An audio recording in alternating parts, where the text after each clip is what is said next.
Jalaya, Part 5. Simeon was too tired for words, but he sent Michael his coordinates, along with an ETA for the docks. The Lions and Sons would reach the lower dock, but they would come in later than the caravan. The gamble had paid off, and the raiders had broken off their pursuit shortly after the marks had changed course for the town.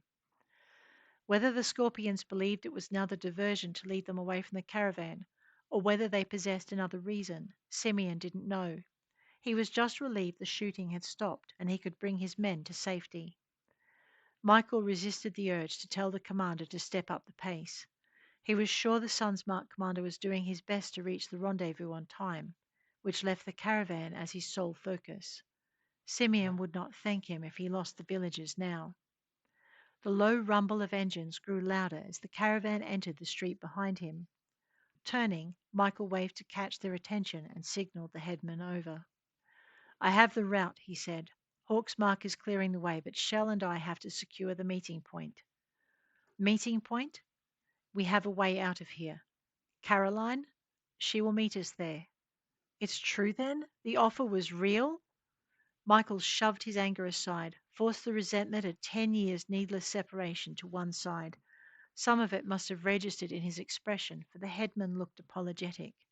He drew in a breath, but Michael shut him down before he could speak. "There is no time. You need to get your people to the meeting point. Here is the route." He sent the man his map. "Shell and I will try and keep Caroline safe and the portal open until you arrive. I should not have to tell you to hurry." Michael didn't wait for a reply. Signaling to Michelle, he jogged away from the caravan, deliberately taking a path too narrow for any vehicle to follow. Staying close to teetering walls and keeping as much cover between himself and the ridge, Michael hurried toward the river and the lower docks. Caroline would be nearing the end of her dance, and the ridge wasn't the only route into town, just the quickest. Once the Scorpions worked out the ridge was mine, they'd find the other ways to reach them.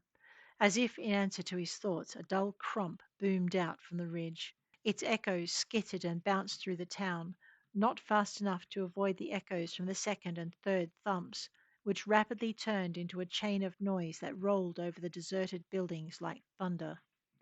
Dust blew in on the desert breeze, and shards of stone fell like sharp-toothed rain, clattering on rooftops or the bare-to-sky floors of buildings that had fallen to disrepair long ago. Cover was no longer important. The explosions would provide a diversion, and the brief storm of sand and debris would reduce the visibility long enough for him and Michelle to reach their goal. Michael broke into a run. Michelle kept pace beside him. They could move more quickly now they could take to the wider streets. Michael leapt a fallen tree trunk. Michelle followed. Together they turned into the last street, a drunken street sign reminding them of its name, Wharfside Avenue. Dodging darker patches that signaled unrepaired potholes and washouts in the pavement, the pair ran toward the last dock on the lower side of town. This had been the only dock at which the big ships could safely berth. It was situated on the deepest part of the river, where the water had once flowed wide and deceptively slow, concealing the dangerous currents that sped beneath its surface. The water had dried up long ago. The lower docks stood closest to the mountain valley lakes, the high docks closest to the narrow cliff-edged rapids leading through the foothills to the sea. As it passed through the town, the river gradually grew shallower, picking up speed until it hit the waterfall and the gorges below town. Traders from the coast had always braved the desert. Caroline was nowhere to be seen when they reached the lower docks. The only sign she was anywhere near was the faint glow seeping out from under the door of a building that stood opposite the dock itself. The building was barely wider than its door and appeared to have been wedged between a ground floor tavern and a popular restaurant. Apartments on its upper floor gave both buildings greater height, making the space between them easy to overlook. Michael slid up to one side of the door, while Michelle took the other. From inside came the sound of singing, a lullaby Caroline had used to sing both her children to sleep. Michael eased open the door, surprised to find it led to a space that ran the full length of its neighbors. Banks of computers lined the walls, and somewhere above them a generator hummed. Here and there a screen displayed readouts related to the touchpads at its base. Caroline sat in an alcove to one side, her face partially shielded by the screens hanging before it. Michael hesitated. Come in, Mike, and close the door behind you. The raiders will see the lights if you don't. He entered, Michelle following closely behind and pulling the door shut as she cleared the threshold. Don't touch anything. Caroline settled back in her seat and closed her eyes. Around them, screen displays changed and lights flickered. The whir of power increased. Light seeped under the door, belying the night outside. When it reached an intensity that was almost painful to watch, Caroline opened her eyes and slipped out from under the screens. It won't remain open long, she said. We haven't the power. Tell me your people are almost here. Michael tried to touch the headman's mind, but felt only static. The flare of white noise had him opening his eyes and shaking his head. I'll need to go outside, he said, and indicated the light coming in beneath the door. I don't think we need to worry about the raiders noticing this place with whatever is outside. No, Caroline agreed. They'll just have to follow the portal to find us. Still, I'll lock up and hope for the best. You don't want me to set charges? Michael asked, allowing her to usher him outside. No, if the guild wants to destroy the station, they can do it from Bishaba. Michelle slipped past them, finding cover in the shadow of a stack of crates as she glanced up and down the street. How long do we have? His daughter asked. Another series of explosions rumbled down from the ridge.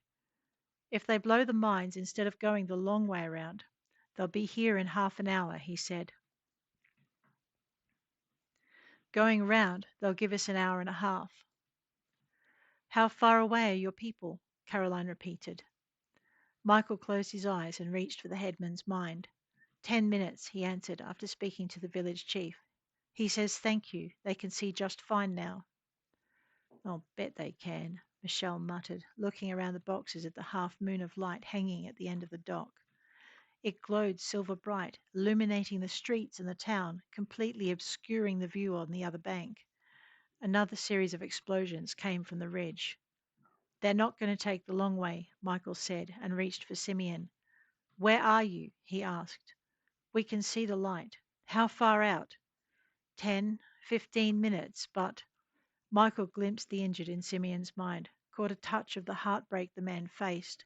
From the end of the street, he heard the rumble of engines. The villagers had arrived. Give me your position, he ordered. I am coming. Michelle, he said, defender, stay here. Make sure the villagers and the gatekeeper get through. Send Hawksmark through first to secure the other side. Do not wait for me. He did not wait for her to protest, but laid a hand on her shoulder before kissing Caroline lightly on the lips. I will try to be back in time. Michael was downloading the coordinates for Simeon's wounded as he hurried toward the headman. He almost didn't hear Caroline's soft response. Don't make me wait for you again. The sadness in her voice made him want to weep, but he refused to look back. There was no promise he could make that he could guarantee to keep. Instead, he hurried to where the chieftain was walking with the Hawksmark commander. Both men looked up as he approached, so Michael wasted no time. Chief, he said, I need the lead car. When the man hesitated, Michael added, There are wounded. He didn't need to say more. The men in the vehicle were out of it before the chief could speak. Michael made a brief gesture toward his daughter. Defender Michelle is in charge. She is with the gatekeeper. He didn't give them time to argue or protest, but swung into the driver's seat and pushed the accelerator to the floor. The dry riverbed was his best hope of reaching the coordinates Simeon had sent. Michael took the nearest boat ramp with a speed bordering on reckless. Simeon had delegated those fit enough to move to his second in command and refused to leave the injured. Michael passed the incoming soldiers as he found the river's fjord 5 clicks north of town. He almost rolled the headman's jeep, making the turn, but managed to get it to drop back onto four wheels in time to take the next. It took him 10 minutes to find Simeon, 5 for them to load the wounded and strap them in. Michael wondered if they could just drive the jeep through. He'd ask Caroline when they returned. Simeon had driven his troops to exhaustion and taken himself beyond it. In spite of that, he climbed in the back with his men. Michael started driving as soon as the Sun's commander was inside. This time he drove more carefully, trying to minimize the amount of bouncing while going as fast as he could. They're coming! Michelle's mind touched him as soon as she saw the jeep. Keep driving. He disobeyed, of course. While the villagers had disappeared, presumably through the portal's shining surface, the men from the Sun and Lions Mark had obviously only just arrived. Michael pulled the lead car to a swift halt. Simeon, you need to drive, he called, and ran to where his daughter was directing the others through. Stopping had been a bad idea for the exhausted soldiers. With safety a scant few meters away, more than a few of them had collapsed to the ground. Michael ran to the first one. Behind him, he heard Simeon giving orders. Then the jeep's engine growled and the vehicle edged into the light. The rest of the mark parted to let it through, then followed after. Michael looked down at the soldier and then pulled him to his feet. Come on, mate. You can't stop here, he said. It's not safe. When he'd gotten the man stumbling forward, Michael let go of him and reached for the next. Come on, up you get. Make sure your mate gets through the gate. Come on, up then. With the second man up and moving, Michael turned to the third. He'd just noted the blood pooling round the man's torso when he felt a presence by his side. Shit. Simeon's voice was quiet with disappointment. He never said he was hit. Get him up, Michael ordered. He's going to need some help getting through the gate. Instead of obeying, the Sun Leader peeled open the man's shirt to find the wound, then ripped a self-adhesive dressing from a pocket on his fatigues and slapped it over the injury. He didn't bother closing the shirt, but lifted the man across his shoulder and ran with him to the gate. Can I get back? He asked. Michelle shook her head, and Michelle shook her head, and Simeon hesitated, clearly torn between taking the injured man to safety and seeing to the rest of his mark. Go, Michael ordered. I'll see to the rest of your men. But I. Michael started to protest, but Michelle came at him from the side and shoved him into the glow. He was gone with a startled shout. Go, go, go, Michael yelled, pulling at the next man until he stumbled forward at a run. His daughter echoed him, slapping the next man on the back. Slowly, too slowly, they got the men moving and through, helping the wounded to their feet and supporting them to the gate.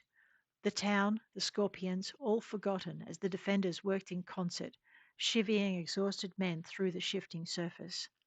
When the colours grew watery, the pair only moved faster, determined that not one of the mark would be left behind, not on their watch. Ripples were running through the gate's surface by the time Michael lifted the last of the soldiers and draped him across his daughter's shoulders. Take him through, he ordered. I'll follow. He did not tell her he had seen shadows moving amongst the buildings, that the Scorpions had arrived with their hounds. But she hesitated when he unslung the headman's submachine gun. Go, Michael shouted. Get him through. I'll cover you. Michelle made a face as if to protest, but remembered her duty and obeyed, carrying the soldier out along the dock and up to the swirling pattern of light. Michael heard her parting words as she stepped back. Mama's going to kill us both. He would have laughed, but he was watching the shadows approach, seeing them coalesce into individual men and beasts.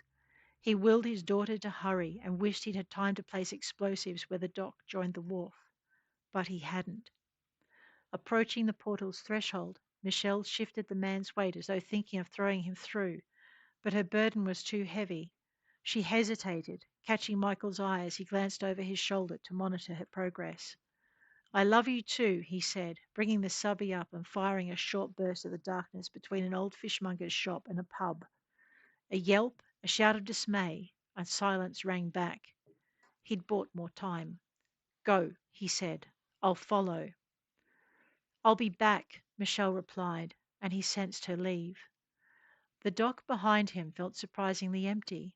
The night a sad place, now all those he loved were on the other side of the portal. Michael glanced back at it, noted the pallor of its colours and the instability shaking its surface.